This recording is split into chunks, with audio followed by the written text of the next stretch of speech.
le rapatriement sous Gnassingbé Faure du corps des restes du président Sylvanus Olympio, père de l'indépendance, tué par Gnassingbé et Adema et exilé. Non, merci, c'est trop gentil.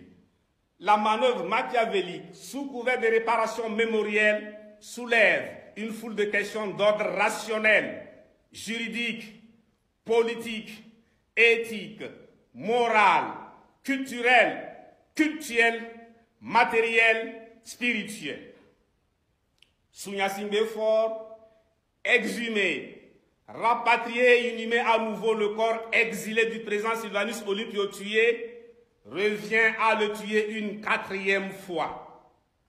Le Togo auquel il a été arraché au moment où il reçut les 3 balles fatales était un pays libre, indépendant, souverain qui reste son obsession outre-tombe. Pourquoi le régime tient-il à le ramener afin d'en faire un prisonnier sous la dictature militaire monarchique absolue?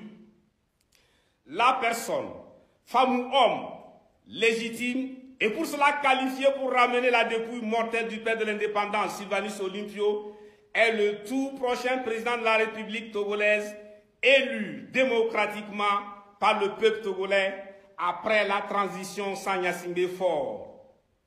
En ce moment, c'est le peuple togolais libre, dans un Togo à nouveau indépendant, souverain, qui, de la façon la plus solennelle, ramène à la maison la dépouille mortelle du premier des nationalistes souverainistes togolais pour une sépulture digne de l'homme, digne du Togo, digne de l'Afrique.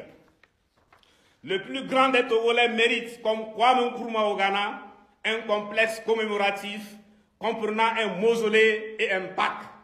C'est comme cela et comme cela seulement que les choses doivent se faire. Et c'est au mausolée Sylvanus Olympio que les fleurs seront déposées chaque 27 avril et non chaque 13 janvier.